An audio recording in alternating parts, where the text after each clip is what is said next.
nag-aalay upang tubusin kami mula sa sala. Sumasampalataya kami, Panginoon.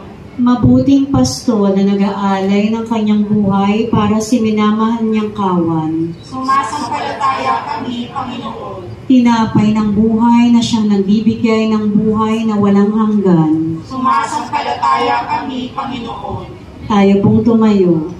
Panalangin, tayo pong lahat. Ng Ama upang lahat ay sumagana at makinabang bilang pagtanaw sa iyong pagmamahal at kabutihan. Ito nawa ay totoong aming mapagmalasakitan, ang kalupaan na aming tinatapakan na iyong tinutungan ay turing na mayroon iyong biyaya at pinaan.